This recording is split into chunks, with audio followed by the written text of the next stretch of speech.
yang tahu-tahu aja. Nah, berhubung sekarang lagi marak-maraknya soal pemilu nih. Nah, kita juga pasti penasaran dong politik Indonesia ke depannya dengan presiden baru kita. Daripada penasaran keterusan, Gimana kalau kita mengulik sedikit tentang politik yang terjadi pada Eranya Pak Habibie sampai ke Jokowi nih. Sebelum kita ngebahas politik ini, kamu orang tahu nggak sih bagaimana kisah politik zaman-zaman sebelum kita lahir? Iya, kita nih bahas era reformasi. Era reformasi emang tahu era reformasi itu apa? Karena kita jadi orang jangan sok tahu, kita harus mengulik lagi agar kita paham dan tahu. dari tadi reformasi emang tahu reformasi itu apa? Nah itu dia, aku nggak tahu sih itu. Nah makanya sekarang aku mau jelasin ya. Oke, siap. Jadi masa reformasi itu merupakan salah satu fase yang dilewati oleh pemerintah dan bangsa Indonesia untuk mencapai sistem yang lebih baik lagi. Oh. Nah, ya gitu. Jadi untuk mencapainya, masa reformasi ini dilalui dengan pembaharuan segala sistem dari berbagai aspek, termasuk diantaranya itu pemerintahan, sosial, ekonomi, dan yang terutama yang bakal kita bahas kali ini yaitu politik. oh cukup menarik juga ya bahasanya. Iya, ya. politik. Waduh, Apalagi bentar lagi mau pemilu kan ya. Waduh. Makin seru. Apalagi akan ada wakil presiden yang mewakili anak muda. Gen Z banget gak Gen Z sih? banget. Nah, jadi masa reformasi ini ditandai dengan mundurnya Pak Soeharto nih, yang telah menjabat 30 tahun lamanya. Wow, lama juga ya. Lama banget gak sih? 30 Bosen tahun? nggak sih? Iya. Iya, kayak tapi apa? Iya, makmur ya. Zaman-zamannya Pak Soeharto emang makmur gitu ya. Makmur sih. Nah, berbeda dengan Pak Soeharto nih, Pak Habibie itu ternyata merupakan presiden yang paling singkat masa jabatan. Berapa tahun tuh? Cuma 1 tahun. Bentar banget ya. Dari 1998 sampai 1999. Tapi dia tuh berefek nggak sih ke negerinya Indonesia? Iya, apa cuma 1 tahun tuh? Iya. Apakah itu cukup? Kalian jangan ngeremehin gitu dong. Oh. Walaupun Pak Habibie ini masa jabatannya singkat, tapi dia tuh mampu loh membuat reformasi besar-besaran dalam sejarah Indonesia.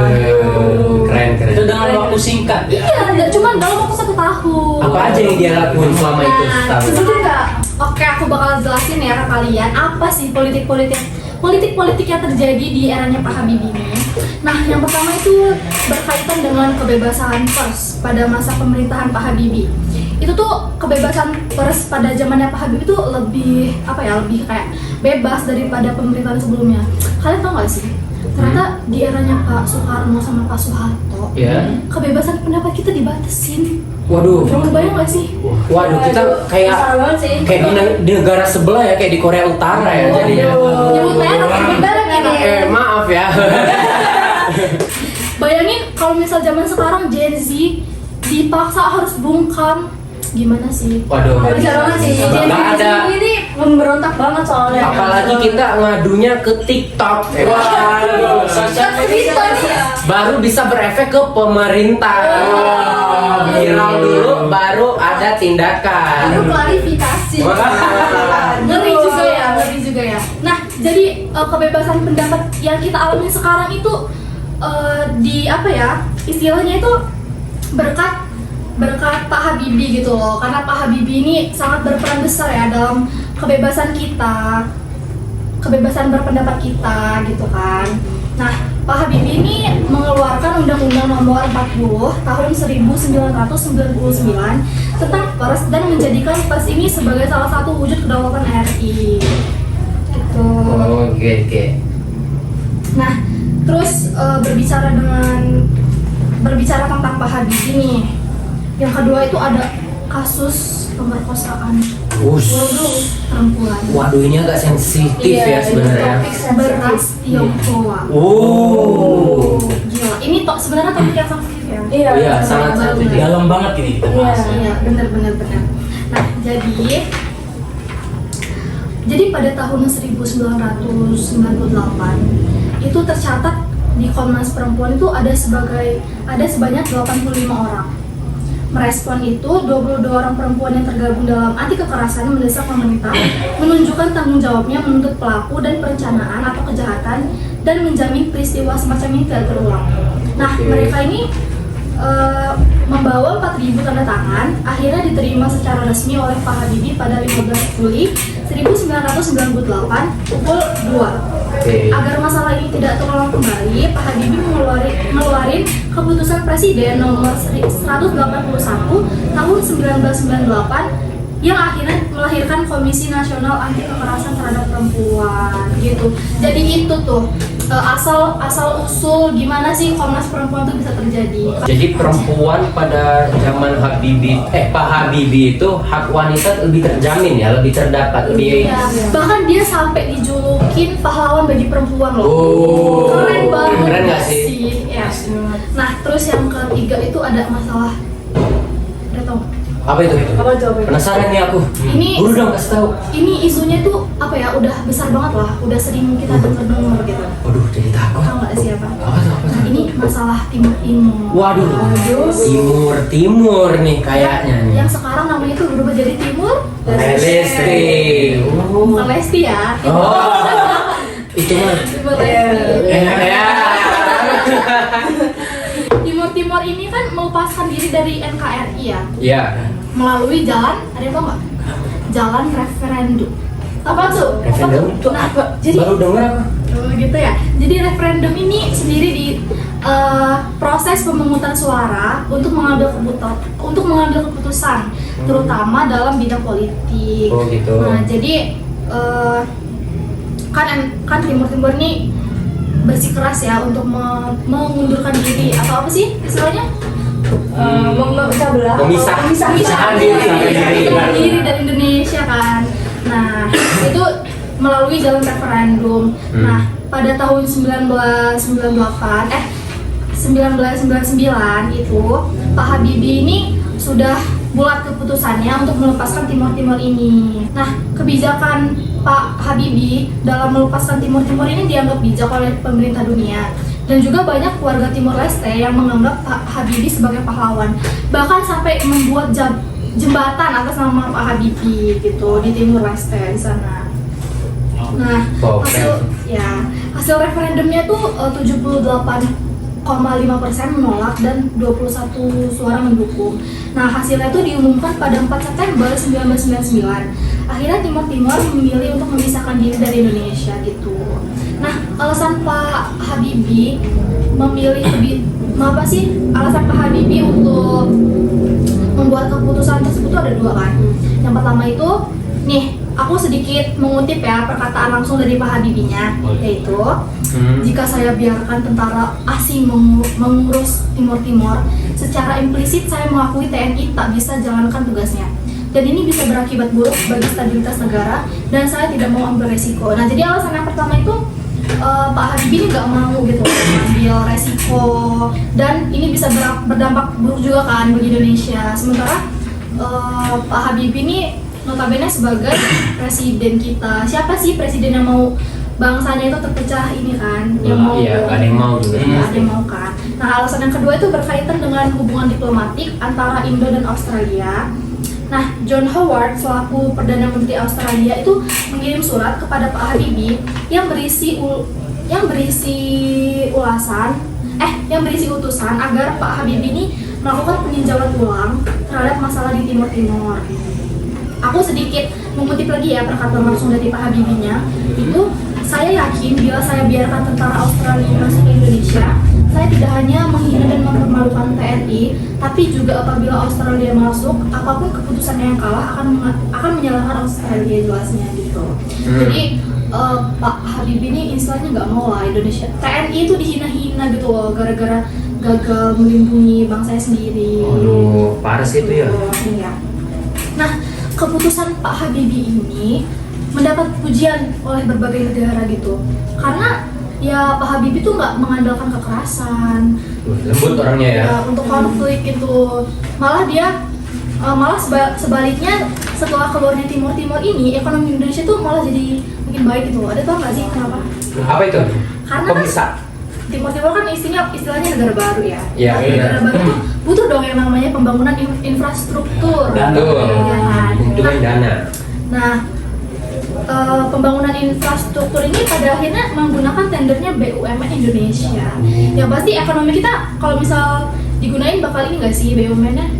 Ekonominya bakal lebih Kayak struggle. ya, jadi stabil lagi gitu.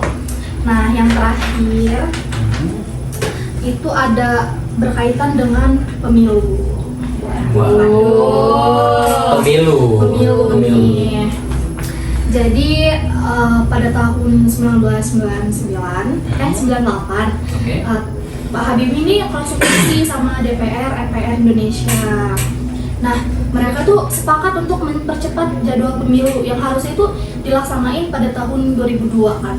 Nah, itu dilaksanain pada 1999 karena dipercepat kan.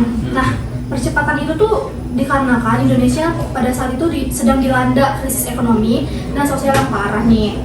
Pemilu tuh merupakan salah satu cara gitu loh untuk menyelamatkan Indonesia dari keterpurukan. Yeah. Nah, Pak Habibie ini ngebentuk undang-undang yang mengatur kebebasan pemilu bagi masyarakat Indonesia yang diatur dalam Undang-Undang Nomor 2 Tahun 1999 tentang pemilu. Isinya itu untuk memilih Dewan Rakyat, Presiden, dan Dewan Perwakilan Daerah. Nah, di mana calon presiden selanjutnya nih, calon presiden yang keempat itu ada yang tahu siapa? Siapa?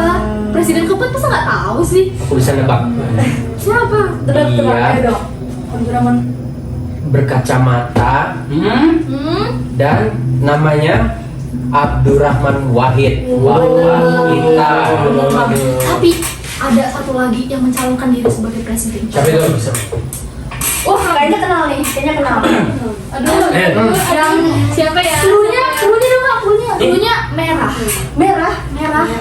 Terus kayak kisah di Naruto. Waduh. Naruto. Yang nonton Naruto pasti tahu Hokage kelima siapa. Nah, jadi pada saat Pak Habibie mengeluarkan undang-undang tentang pemilu tadi nih, kan itu harusnya kan 2002 ya pemilunya, Ya. tapi dicepetin jadi 1999. Nah, yang mencalonkan diri sebagai presiden itu ada Pak Abdurrahman Wahid dan juga Ibu Megawati Soekarno Putri. Nah, akhirnya yang terpilih adalah Siapa tuh? Siapa ya? Urutannya di sini bisa dilihat aja sendiri gitu. Ada Pak Habibie, Pak Abdurrahman Wahid, Bu Megawati, Pak SBY, Yudhoyono, dan Bapak kita Bapak sekarang tercinta Pak Jokowi. Joko Pak Jokowi. I love you Pak Jokowi. Ya udah. Nah, tadi kan Pak Habibie terus ya. Nah, nggak kerasa nih udah 1 tahun Pak Habibie menjabat, akhirnya bakal digantiin dong sama presiden selanjutnya yang terpilih. Nah, sayang sekali Ibu, mohon maaf itu belum waktunya Ibu ya. Jadi Ente ya? Pak Habibie siapa sih? Pak Abdurrahman dulu yang menjabat ya. Iya. Nah, dengar-dengar di masa pemerintahannya Pak Abdurrahman Wahid, dia apa sih namanya itu? Meresmikan agama Konghucu di Indonesia. Emang tuh bener ya? Bener banget, jadi Pak Gus Dur itu mengakui Konghucu sebagai tambahan agama diakui di Indonesia. Oh, keren ya bisa. Nah, jadi di sini kita punya presiden yang keempat itu Abdurrahman Wahid atau Gus Dur adalah presiden Ketiga, keempat. Oh, sorry. Agak lupa. dari Oktober 1999 sampai Juli 2001. Terus di jalan 19, 20, 21 3 tahun. 3 tahun ya. 3 tahun. Satu periode berarti. Gak sampai 1 periode. Itu enggak nyampe ya? Gak nyampe ya? 1 tahun kan 1 periode 5 tahun. 5 tahun. Oh iya. Nah, meski jabatannya hanya berlangsung 18 bulan, Iya. politik pada masa pemerintahan Gus Dur cukup signifikan. Oke. Gimana tuh? Nah, dari masa kebijakan Gus Dur dalam bidang politik, ada yang tahu nggak sih apa aja gitu bidang politik yang Nggak tahu ada sih. Nggak tahu sih Belum aku. pernah dengar sih, belum Aku belum pernah dengar, iya. Jarang banget. Jadi yang pertama itu ada misalkan TNI dengan Polri. Wow. Oh, emang tadinya 1 ya? Hmm. Oh. Dan yang kedua, mencabut larangan terhadap PKI dan menyebarkan Marxisme dan Leninisme. Setuju banget. Setuju banget, PKI ya. Langsung kejam. Iya, benar-benar. Dan yang ketiga, mengganti nama Irian Jaya menjadi Papua. Keren. Chengnem. Chengnem namanya. Berubah namanya. Berubah nama. Di era Abdurrahman Wahid yang singkat, sejumlah konflik yang selalu jadi masalah Indonesia berhasil redam. Keren sih. Nah itu di Provinsi Aceh dan Papua.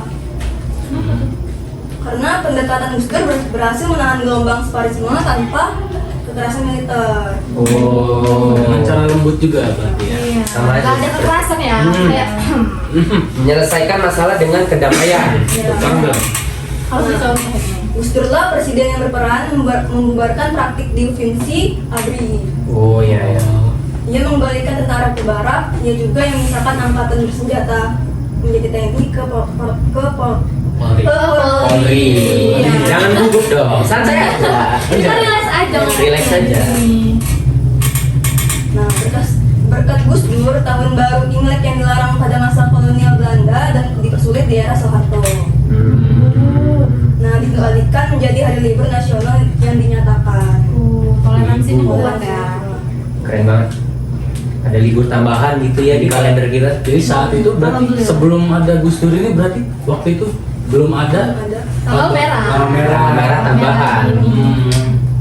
Gus Dur juga sempat memperjuangkan nasib pada tahanan politik dan mereka yang selama ini didiskriminasikan akibat pelarangan PKI. Tapi hal itu tak berhasil Kenapa tuh? Kenapa? karena para tenaga kerja Indonesia TKI di luar negeri adalah pahlawan Oke. yang menyelamatkan Siti Zainab dan Adi Asnawi yang akan dihukum gantung di Arab Saudi dan Malaysia. Oh, Asnawi bukannya ini ya, main bola ya? Bukan, beda. Aduh. Belum zaman. Belum lahir ya, belum lahir. Kurang tahu juga sih, nggak tahu juga. Mungkin dia masih kecil apa remaja, nggak tahu juga kita ya, karena kita tidak tahu biografi dia. Oke, next. Terus pada masa Orde Baru, Departemen Penerangan dimanfaatkan oleh Soeharto sebagai alat untuk mengekang kebebasan pers. Oleh sebab itu, Gus Dur menghendaki pembubaran Departemen Penerangan agar kebebasan pers bisa terjamin. Dan kemudian Gus Dur juga menjadikan Departemen Koperasi dan Pengusaha Kecil Penengah PKM. Oke.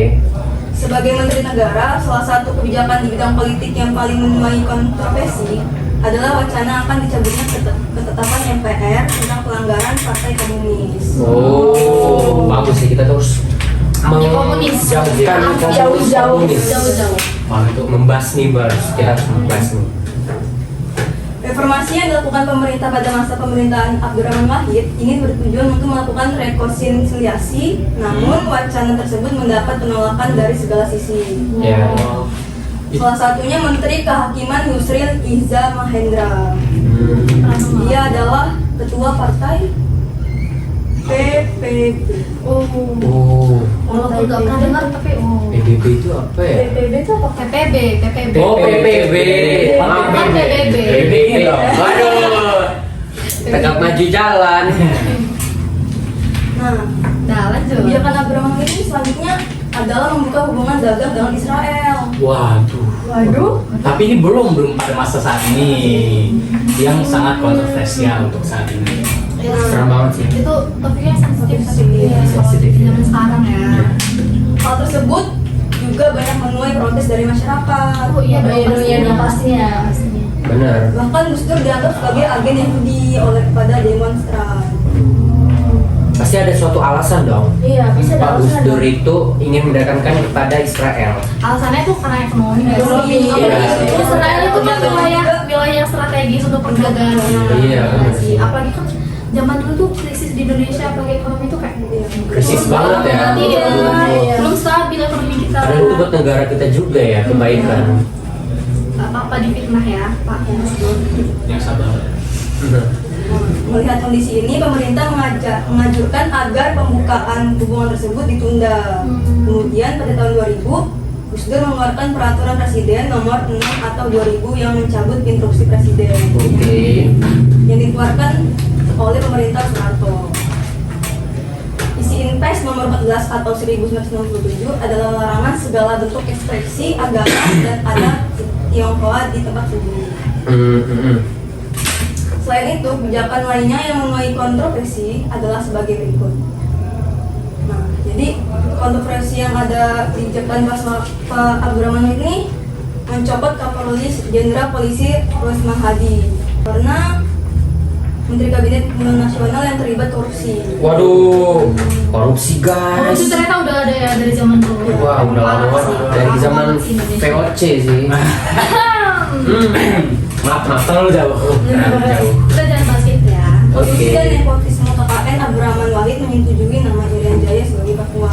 Oke. Dan itu adalah hal kolusi terakhir Pak Abdurrahman Wahid sebelum digantiin sama ibu siapa Tercinta ya? kita, Ibu tercinta wanita kita. pertama yang menjadi Presiden. presiden di Dan tahu kan Indonesia. teman-teman? Pasti nggak asing lah di telinga teman-teman sekalian. Satu-satunya yang perempuan mana mungkin nggak tahu aja. Iya. Iya, bukan gak asing lagi sih. Sehari-hari kita dengar nggak sih? Iya. Terus Apalagi ibu dari Partai Banteng. Aduh. Tahun 2023 ini lagi marak-maraknya. itu politik ya, apalagi Iya. tahun depan pemilu. Iya, 2024 kita mau pemilu nih. Wah, Jangan pemilu. lupa coblos. Jangan dulu. Itu rahasia masing-masing. Ya. Intinya jangan jadi golput. Oke, golput itu nggak boleh. Kan anti putih. Karena pilihan kita untuk masa depan kita. Oh, dan memilih pemimpin yang amanah. Mana dan tidak korupsi pastinya. Ah. Jangan ada jalanan bolong lagi di Indonesia. Kayak di Lampung kayak di Korea yang viral itu. Iya. Udah, lanjut gak sih? Ayo Jadi- kita lebih lanjut tentang ibu Iya, kita kan Udah, penasaran oke. loh. Pengen dengar? Oke. Apakah itu berefek ke negara Indonesia ini? Sebenarnya, oke. Bakal aku ceritain nih. Iya. Jadi Bu Megawati itu menggantikan kedudukan Gus Dur pada saat itu. Dari periode 2001 sampai 2004. Oh. Karena pada masa itu Indonesia masih menghadapi krisis di beberapa bidang. Maka dari itu berbagai kebijakan pun dikeluarkan untuk mengatasi beberapa Santai aja. krisis yang ada di Indonesia. Minum dulu. Ada beberapa kebijakan yang dibuat Bu Megawati pada masa pemerintahannya, yaitu ada sistem kepartaian baru, sistem pemilu yang baru, dan pemilihan presiden dan wakil presiden secara langsung nih. Dan Bu Megawati juga menerapkan mekanisme pergantian antara waktu atau recall. Ada yang tahu recall nggak? Enggak tahu. Recall tas. Recall Bukan, di MPR bukan. bukan sih? Bukan. dong. Ini recall Beda, dalam hal beda. politik. Recall itu adalah hak partai untuk memberhentikan anggotanya dari jalan presiden, menggantikan Soekarno Putri mengawali tugasnya sebagai Presiden kelima Republik Indonesia dengan membentuk kabinet gotong royong. Waduh, gotong royong. Jadi kabinet ini memiliki 5 agenda utama, yakni membuktikan sikap tegas pemerintah dalam menghapus KKN. Apa tuh KKN? Itu judul film Yang di bukan kuliah sih? itu bukan sih Kak? Bukan. Oh, bukan. Di desa penari. Bukan dong. Badarawi. Oh, nari dong. Jadi KKN sendiri itu adalah praktik korupsi. Wow. Kolusi dan nepotisme. Nepotisme. Yang dikenal Betul, ya. oleh masyarakat luas sekarang itu dengan istilah KKN. Oke. Jadi itu singkatannya. Jadi untuk menyusun langkah-langkah untuk menyelamatkan rakyat dari krisis yang berkepanjangan, meneruskan pembangunan politik, mempertahankan supremasi hukum dan menciptakan situasi sosial kultural yang kondusif untuk memajukan kehidupan masyarakat sipil dan mensejahterakan rakyat Indonesia untuk ada rasa aman masyarakat dengan meningkatkan keamanan dan hak asasi manusia. Bagus itu. Terus seiring berjalannya waktu ada UU yang keluar nih. Oh, apa itu? UU nomor 25 tahun 1999 tentang perimbangan keuangan pusat daerah. Oke. Kemudian undang-undang ini dicabut digantikan oleh UU yang baru. UU nomor 33 tahun 2004. Upaya ini merupakan proses reformasi tingkat lokal terutama pada bidang politik. Terkait dengan itu, pemerintah mengeluarkan UU lagi tahun 2003. Boleh terus ya UU-nya ya? Enggak, itu kan UU sebelum malah. Kan itu 2004, ini 2003. Oh iya juga. Oh, iya. Ini UU nomor 12 yang isinya mengenai pemilihan umum anggota DPR, DPD dan DPRD. Penerbitan undang-undang ini diikuti dengan keluarnya UU nomor 22 tahun 2003. Lagi nih. Iya, UU terus ya di zamannya ibu ini. Wow, banyak banget. Nanti ada UU yang paling epic, tapi kita tunggu nanti ya. Tunggu di akhir ya, di akhir. Yang selanjutnya itu ada UU nomor 22 tahun 2003 tentang susunan kedudukan MPR, DPRD dan DPD dan serta DPRD. Oke. Pada masa pemerintahan Bu Megawati juga, yang saat itu mempunyai tugas besar untuk menyelesaikan berbagai kasus KKN yang sekitar KKN itu apa? Korupsi, Nepotisme. Korupsi dan nepotisme. Membuat pemerintah Presiden Megawati membentuk Komisi Tindakan Korupsi Apa itu singkatannya? KPK. Komisi Pemberantas Korupsi. Oh, jadi KPK yang kita kenal sekarang tuh dibentuk pada masanya Bu Mega ya? Ya. Keren juga. Setelah keluarnya Lumayan lah. UU RI nomor 28 tahun 1999 tentang penyelenggaraan negara yang bersih dan bebas KKN. Jadi lumayan signifikan juga perubahan dari Bu Megawati ini, ingin membebaskan bangsa Indonesia dari tindakan korupsi dan nepotisme itu sendiri. Oke, bagus. Berdasarkan penjelasan di atas tadi, maka kondisi politik pada saat itu adalah melanjutkan kebijakan otonomi daerah yang telah dirintis sejak tahun 1999. Proses pelaksanaan otonomi daerah berikut pengadaan perangkat hukumnya saat masa Bu Megawati berkaitan erat dengan sistem pemilihan umum berikutnya yang akan diselenggarakan pada tahun 2004. Selain itu, KKN yang masih cukup merajalela pada saat itu membuat pemerintah pada masa Megawati untuk tindakan korupsi yang tadi itu bagi rakyat atau DPR.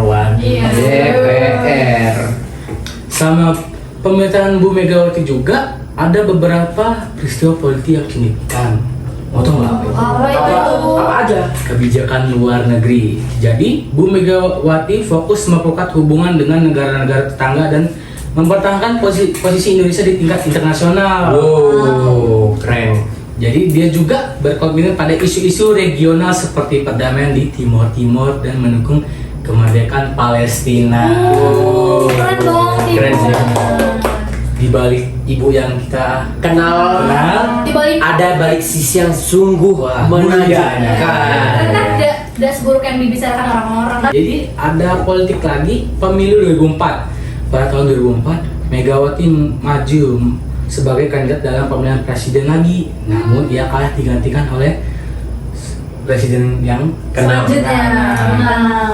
Siapa namanya? Siapa ya? siapa ya? Ada yang tahu? Susilo Bambang Yudhoyono. Yudhoyono. Sorry. Dengar-dengar nih, kan Ibu Mega kan yang pertama kali ngeluarin tentang kalau presiden selanjutnya tuh harus dipilih kan secara langsung oleh rakyat. Pemilu. Kenal lagi nih UI lagi. Iya, karena sebelum-sebelumnya itu kan presiden kan dipilih oleh DPR, MPR gitu kan, Iya, pemerintah. iya, oke. Rakyat itu belum memilih secara langsung. Nah, dengar-dengar nih presiden yang pertama kali dipilih langsung oleh rakyat itu siapa? Pak ini ya, Pak Iya, Pak SBY. SBY. Oh, jadi dia presiden pertama yang dipilih oleh rakyat Iya, langsung. gitu. Oh. Itu gimana ceritanya sih? Nah, Ada jadi gini. ibunya sendiri yang buat. Iya, bener banget. Ada yang sendiri. buat, ada yang kalah. Waduh. Aduh. Jadi nih, pada tanggal 31 Juli 2003, Presiden Megawati Soekarno Putri menandatangani UU nomor 23 tahun 2003 tentang pemilihan presiden dan wakil presiden, yang dimana presiden itu dipilih langsung oleh rakyatnya. Nah, dan pada pemilu tahun 2004, Megawati Soekarno Putri ini dan Hashim Muzadi mencalon lagi sebagai paslon capres dan cawapres bersama paslon Amin Rais dan Siswono Husodo, Susilo Bambang Yudhoyono dan Yusuf Kala, serta Hamzahas dan Agung Gumelar. Nah, tapi sayang banget tahun 2004 ini Ibu Megawati kalah dari Bapak Susilo Bambang Yudhoyono karena rakyatnya mungkin lebih berpihak lah ya. Tahu nggak suara yang didapatkan Bu Megawati pada itu berapa? Berapa Kak? 39,7% aja. Dikit banget itu termasuk. Perbandingannya kalau sama Pak Susilo ini ya jauh banget. Jauh. Jauh dong. Makanya waktu itu Pak Susilo yang terpilih. Iya, itu ternyata ceritanya. Nah, jadi Bapak Susilo Bambang Yudhoyono ini menjadi presiden ke-6 sekaligus presiden pertama yang dipilih langsung oleh rakyat. Nah, Pak Presiden Susilo Bambang Yudhoyono ini menjabat selama 2 periode. Tahu nggak 2 periode itu berapa? Aku bisa nebak. Berapa tahun? 10 tahun. Benar. Karena satu periode itu 5 tahun. Oke. Lama juga ya? Lama juga dong. Kalau misal terpilih nih secara selama 2 periode berarti Bapak SBY ini nggak sih dipercaya langsung gitu nggak sih? Ya, benar banget itu. Iya. Berarti suara rakyat itu penting guys.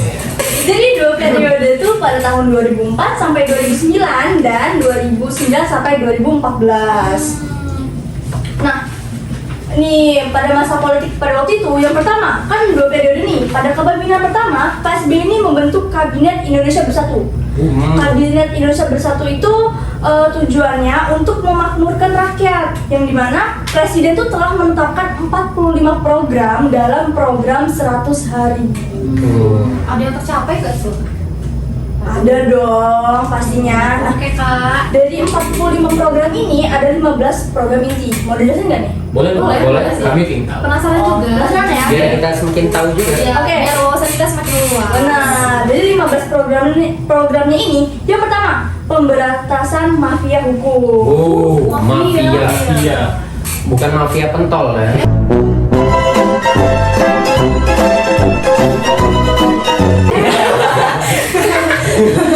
Aduh. Oke. Yang kedua, revitalisasi industri pertahanan. Yang ketiga, penanggulangan terorisme. Yang keempat, meningkatkan daya listrik di seluruh Indonesia. Yang kelima, meningkatkan produksi dan ketahanan pangan. Yang keenam, revitalisasi pabrik pupuk dan gula. Yang ketujuh, pembenahan penggunaan tanah dan tata ruang. Yang kedelapan, membangun infrastruktur. Yang kesembilan, meningkatkan kewirausahaan dan pengembangan UMKM melalui pengucuran kredit usaha rakyat atau KUR. Yang ke-10, mobilisasi sumber pembiayaan di luar APBN atau APBD. Yang ke-11, mengelola perubahan iklim dan lingkungan hidup. Yang ke-12, reformasi kesehatan. Yang ke-13, reformasi pendidikan dengan menyambungkan atau mencegah mismatch antara SDM yang dihasilkan oleh lembaga pendidikan dan lembaga pelatihan dengan keperluan pasar tenaga kerja. Yang ke-14, peningkatan kesiagaan penanggulangan bencana. Dan yang ke-15, sinergi pusat dan daerah. Banyak banget ya. Banyak banget. Itu dalam 100 hari aja. Iya. Pantes dipilih 2 periode ya. Iya. Masyarakat percaya jadi. Iya. Percaya. Nah, itu semuanya pada kepemimpinan beliau yang pertama. Nah, pada kepemimpinan yang selanjutnya yaitu yang kedua, beliau membentuk Kabinet Indonesia Bersatu Jilid 2. Ada jilidnya ya? Iya. Ada part-partnya Ada ini. partnya. Ada. Part 2. Beliau nih gak nyangka kalau dia tuh kepilih lagi. Kalau timnya dibuat part lagi dua. dong. Iya, Jilid 2. Yang dimana konsep ini menganut konsep trias politika yaitu eksekutif, legislatif dan yudikatif. Nah, udah tahu dong pasti kan? Tahu dong. Belajar Oke. PKN kan? Iya. Di mana konsep tersebut berusaha menempatkan posisinya berdasarkan prinsip struktural sistem politik Indonesia, yakni berdasarkan kedaulatan rakyat. Partai politik bebas untuk didirikan asalkan sesuai dengan persyaratan dan ketentuan yang berlaku serta tidak menyimpang dari hakikat Pancasila secara universal. Jadi ini kan, jadi sekarang udah muncul nih bebas didirikan partai. Salah satu ada partai PDI, PDIP ya, Partai Perjuangan. PKS, ya Nasdem, nah, banyak banget nih. Iya. Nah, setelah itu juga pada kepemimpinan beliau yang kedua ini ada namanya Saldi Isra. Saldi Isra ini hakim konstitusi yang dimana beliau membuat buku 10 tahun bersama SBY. Jadi dikenang gitu ya? Dikenang dong. Nah, dalam 2 periode periode kepemimpinan SBY, beliau ini sebagai presiden yang secara spesifik mengemukakan agenda pemberantasan korupsi. Korupsi. Iya. Dari dulu korupsi terus nggak Tidak capek. pernah Iya. habis. Sampai Nggak masa jabatan Pak SBY pun masih ada. Iya, bahkan sampai sekarang pun kayaknya masih ada deh. Penjilat uang. Waduh. Agak bahaya omongannya Mas. Nah, yang keempat, meningkatnya peranan Indonesia di dunia internasional dalam rangka membina dan mengangkat persahabatan dan kerjasama yang saling bermanfaat antar bangsa-bangsa. Yang kelima, meningkatkan kerjasama antar negara untuk menggalang perdamaian dan ketertiban dunia demi kesejahteraan demi umat manusia. Nah, di dalam hubungan internasional ini tuh Pak SBY tuh membuat peran Indonesia dalam internasional tuh tidak dipandang sebelah mata. Dulu kan mungkin kita kayak dipandang ya Indonesia Apa sih? apa sih? Indonesia tuh bagian negara mana? Iya. Bahkan orang luar aja nggak kenal loh Indonesia. Taunya Bali. Iya, Bali. Bali itu kan di Indonesia ya. Iya. Kenapa sih kita selalu dipandang sebelah mata? Bener banget. Untungnya ada Pak SBY. Ya. Dan yang keenam, peningkatan kepedulian, keberpihakan dan perlindungan bagi warga negara Indonesia di luar negeri. Yang ketujuh, pemerintah SBY dapat membangkitkan semangat dan solidaritas dan kemanusiaan sampai tingkat nasional untuk memberikan bantuan bagi para korban bencana Aceh selain penggunaan instrumen hukum untuk menanggulangi bencana alam melalui UU nomor 24 tahun 2007. Nah, pada waktu tahun 2004 ya, itu kan ini ya ada bencana tsunami Aceh. Iya. Itu parah banget sih. Nah, di program tadi juga tuh ada nih peningkatan kesiagaan penanggulangan bencana karena pada waktu itu emang ada bencana tsunami Aceh. Nah, beliau ini membantu warga Aceh yang sedang kehilangan, berduka atau kehilangan segalanya lah gitu. Mulia banget ya. Mulia banget dong. Jadi bantuannya kayak bansos gitu. Iya, bener Bantuan banget. kesehatan. Yang kedelapan, pemberantasan terorisme yang sampai saat ini berlangsung bisa jadi merupakan salah satu kelebihan pemerintahan SBY yang seolah tidak kenal kompromi terhadap pelaku terorisme. Hal ini juga didukung oleh latar belakang SBY dari jajaran militer. Nah, Pak SBY ini kan emang dari dulu nih udah ikut militer nih, jadi beliau nih anti banget tuh kayak namanya terorisme. Jadi beliau nih berusaha untuk membasmi terorisme. Iya. Dan yang terakhir, usaha pemberantasan korupsi dengan KPK. Korupsi lagi. Korupsi. Nggak habis-habis ya. Nggak habis-habis. Nah, oke. Soalnya setelah Bapak SBY nih tahun 2014 nih dilanjutin sama siapa lagi sih? Nggak mungkin sih. Pasti nggak asing di telinga kalian semua. Iya. Bapak kita tercinta, Bapak Joko Widodo. Nah, kalian tahu lah pasti Bapak Joko Widodo itu siapa? Tahu dong. Ya. Gimana nggak tahu kalau dari kecil kan keseharian kita ditemani kan. Iya. Iya. Dari kecil sampai Apalagi Pak Jokowi juga adalah presiden yang dari masyarakat. Iya. Iya, dia tidak seperti SBY yang dari militer, dia hanya dari rakyat biasa yang berusaha mebel pada waktu itu. Bahkan masa dulunya tuh beliau nih digusur beberapa kali. Iya. Nah, itu bener-bener masyarakat banget rasanya. Tapi tekad dia itu tidak akan pernah pudar. Untuk Indonesia. Ya pasti. Ya kita tahu karena dia bukan dari militer atau elit politik, Iya. jadi dia tuh karena dia dari rakyat biasa, dia terpilih menjadi presiden pada tahun 2014. Iya. Ngegantiin Pak SBY tadi ya. Iya, tepat, betul sekali. Dan dia terpilih bersama wakil presiden yang bernama Yusuf Kala. Kalian tahu pasti juga kan Yusuf Kala itu siapa? Tahu dong. Yang hobi menjadi wakil presiden. Aduh. Dari era Pak SBY Betul. sampai Pak Joko Widodo. Pindah kubu ya, pindah kubu. Iya. Jokowi itu pernah menjabat sebagai gubernur juga. Tahu nggak di mana? Gubernur mana?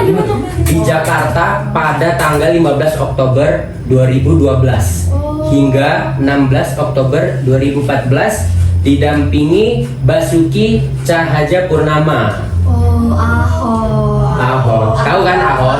Pasti. Tahu lah. Siapa sih yang nggak tahu? Iya, yang sering didubbing sama tiktokers. Itu lucu banget sih. Sebagai wakil gubernur ya. Iya. Sebelumnya dia Itu juga Yang ya. yang wakilnya siapa? Pak Ahoknya apa Pak Jokowinya? Pak Ahoknya, karena dia terpilih sebagai wakil gubernur. Iya, iya. Sebelumnya juga ia pernah menjadi wali kota. Wali kota di mana coba? Di Solo juga. Solo, tepatnya di Surakarta. Pada tanggal 28 Juli 2005 sampai 1 Oktober 2012. Aku belum lahir. Belum, sama aja. Sama aja. Karena kita pada tahun 2006 ya. Iya.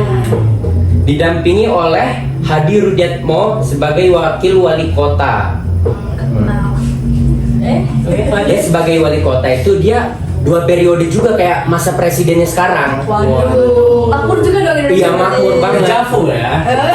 Ya.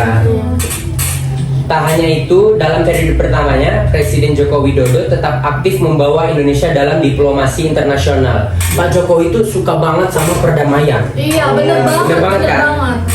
Salah satu langkahnya yaitu menciptakan perdamaian dunia dengan penyelenggaraan KTT luar biasa kelima oke membahas isu Palestina. Yang lagi memaraknya sekarang ya. Karena itu lumayan kejam juga. Sampai rumah sakit, bayangin perang itu kan tidak boleh menyerang rumah sakit, warga sipil.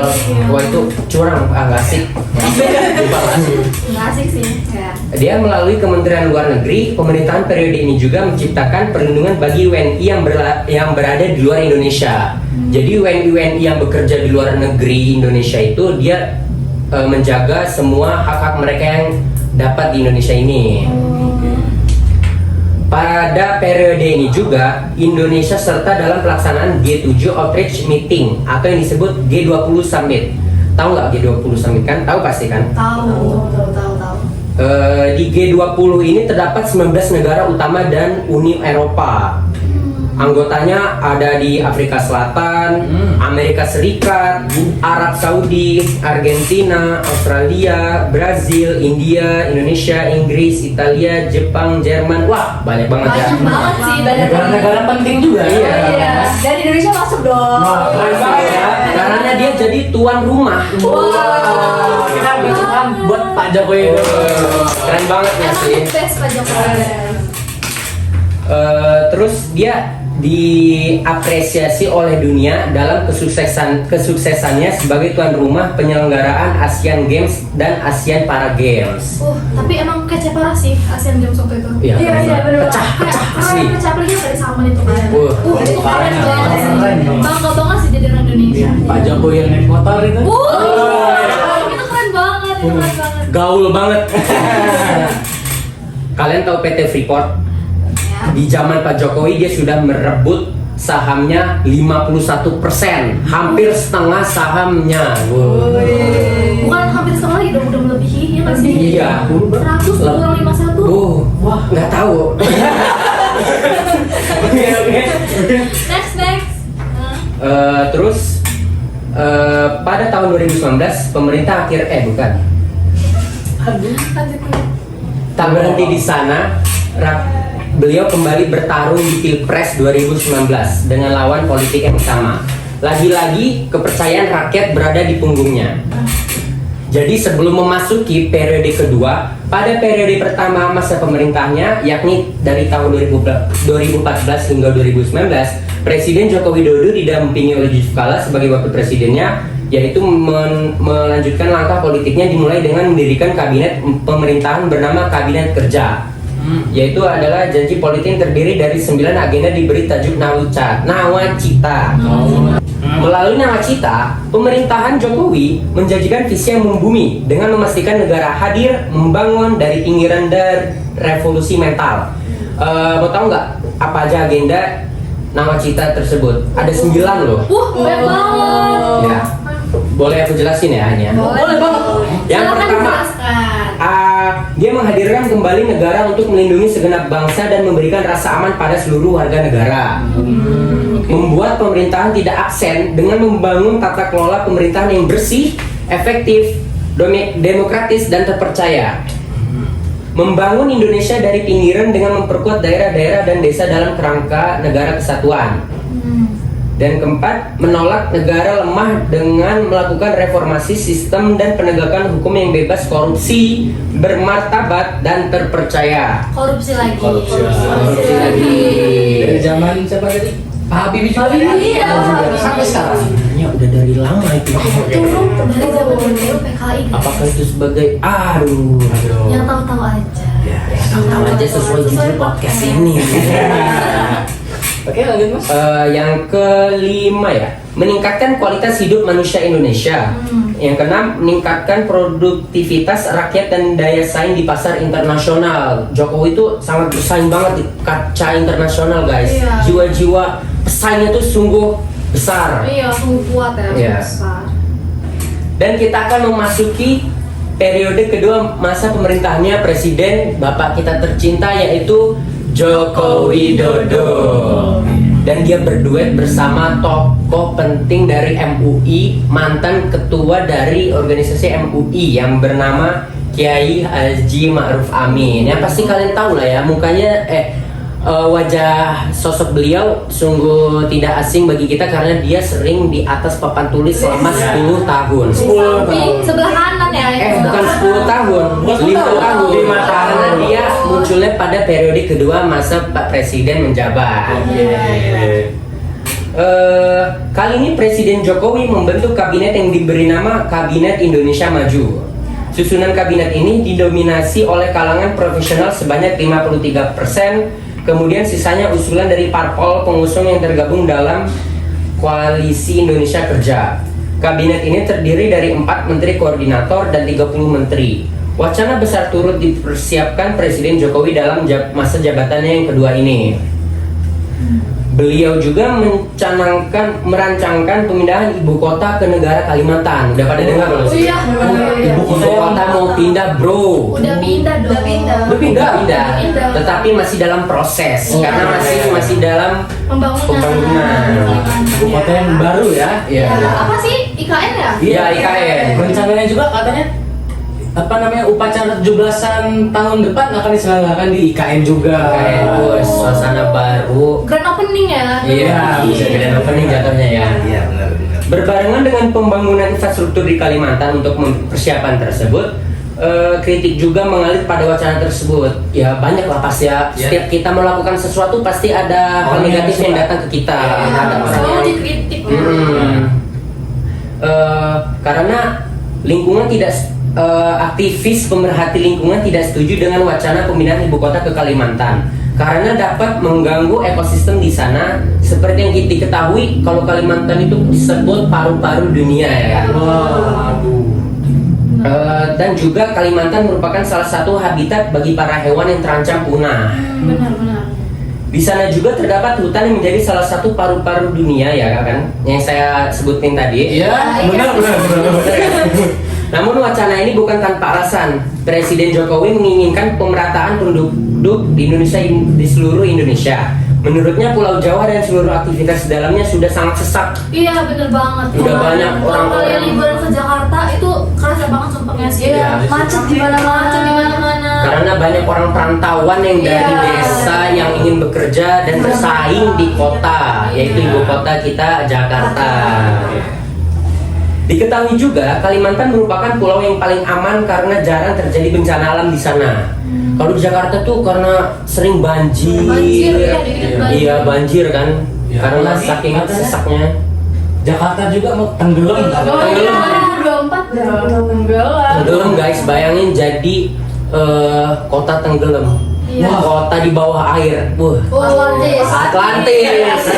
Itu. Aquaman dong. Ya. Terus di Jakarta tuh polusi udaranya udah gak baik Parah buat banget. gak baik banget buat tubuh kita ini. Kita lihat di TikTok ya. Iya. Parah banget Gila itu polusinya. menutupi seluruh kota Jakarta ya. Jadi kayak apa ya, kayak mendung-mendung gitu gak sih? Kabut, Padahal nggak kabut. mendung ya.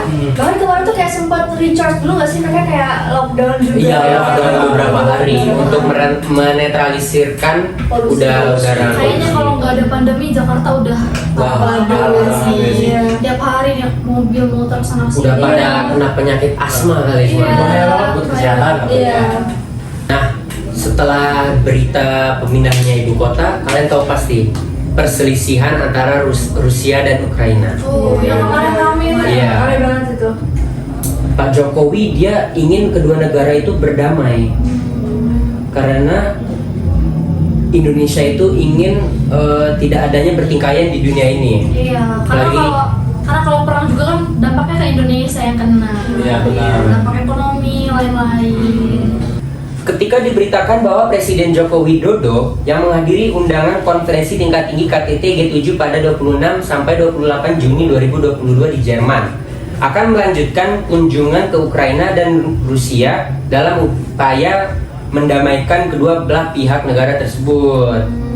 Banyak yang melihatnya dengan nada minor. Ada pengamat di Indonesia yang menyebutkan Indonesia tidak memiliki kekuatan untuk menekan Rusia dan Ukraina agar mereka berdamai. Negara pemrakarsa perdamaian, misalnya AS, umumnya memiliki kekuatan ekonomi atau senjata untuk mengancam kedua belah pihak yang bertikai seperti sanksi ekonomi. Oke. Nah, jadi efek Indonesia ingin mendamaikan Rusia dan Ukraina itu sungguh besar sih efek dampaknya.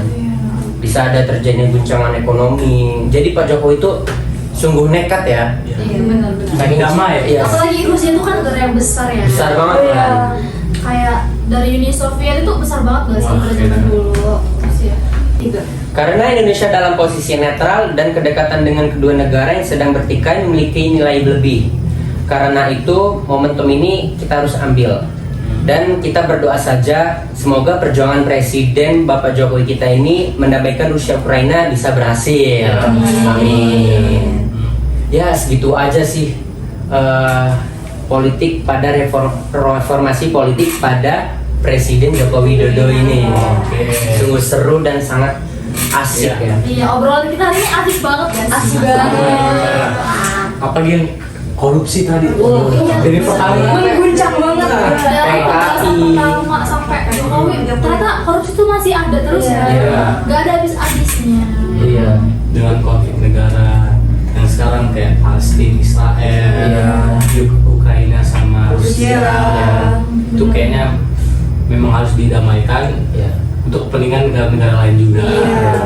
Kita harus tetap berdoa saja supaya insiden yang terjadi sekarang di Palestina dan Israel ini segera selesai dan segera terselesaikan. Ya, amin. Amin. Nah, kita juga harus kirim doa dong pastinya. Ya, betul. Ya, Untuk korban-korban yang tewas. Free Palestine. Oke, Free Palestine ya.